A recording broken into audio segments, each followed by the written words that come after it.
ایک دفعہ ایک جنگل میں ایک ہاتھی رہتا تھا۔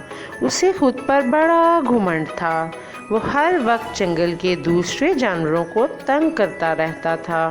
ایک دن ہاتھی جنگل کی سیر کر رہا تھا کہ اس کی نظر ایک درخت پر بیٹھے طوطے پر پڑی۔ ہاتھی اس کا مذاق اڑانے لگا اور طوطے سے کہنے لگا، نیچے آؤ اور مجھے جھک کر سلام کرو۔ کیا تم نہیں جانتے کہ میں تو اس جنگل کا راجا ہوں اور سب سے زیادہ طاقتور بھی ہوں؟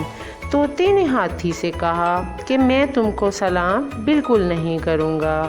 ہاتھی کو طوطے پر بہت غصہ آ گیا اور اس نے غصے میں آ کر سارا درخت زمین سے اکھیڑ دیا۔ پھر وہ ہاتھی وہاں سے دریا پر پانی پینے چلا گیا تاکہ وہ اپنی پیاس بجھا سکے۔ اسی دریا کے پاس ایک چونٹی کا گھر تھا۔ چونٹی اپنا کھانا اکٹھا کرنے میں مصروف تھی۔ جب ہاتھی نے چونٹی کو دیکھا تو وہ اسے بھی تنگ کرنے لگ گیا۔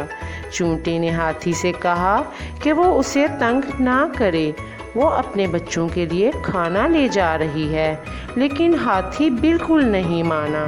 اس نے دریا سے اپنی سونڈ میں بہت سا پانی بھرا اور چونٹی کے کھانے پر پھینک دیا۔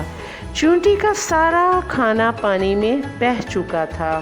ہاتھی چونٹی کی اس حالت پر زور زور سے ہنسنے لگا اور چونٹی کو ہاتھی پر بہت غصہ آ گیا۔ چونٹی نے ہاتھی سے کہا کہ وہ ایک دن اس ہاتھی سے بدلہ ضرور لے گی۔ ہاتھی اس کی بات پر مسکرایا اور کہنے لگا، بھلا تم چھوٹی سی چونٹی مجھ سے کیسے بدلہ لوگی؟ ہاتھی یہ کہہ کر وہاں سے چلا گیا۔ پھر چونٹی نے سوچا کہ وہ ہر حال میں ہاتھی سے بدلہ لے گی۔ ایک صبح چونٹی جب کھانا اکٹھا کر رہی تھی کہ اس نے دیکھا کہ ہاتھی آرام سے جنگل میں سو رہا ہے۔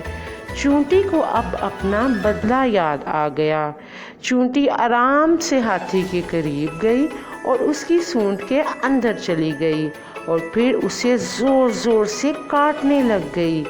درد اور تکلیف سے ہاتھی کی آنکھ کھل گئی اور وہ اٹھ گیا۔ درد اور تکلیف سے ہاتھی زور زور سے رونے لگ گیا اور کہنے لگا کہ میری سونڈ کے اندر کون ہے؟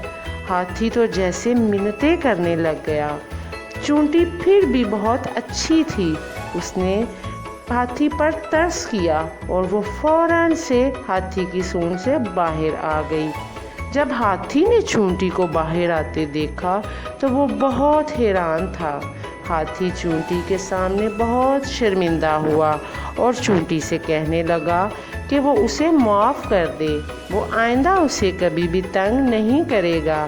پیارے بچوں، اس کہانی سے ہمیں یہ سبق ملتا ہے کہ ہمیں خود پر گھمنڈ نہیں کرنا چاہیے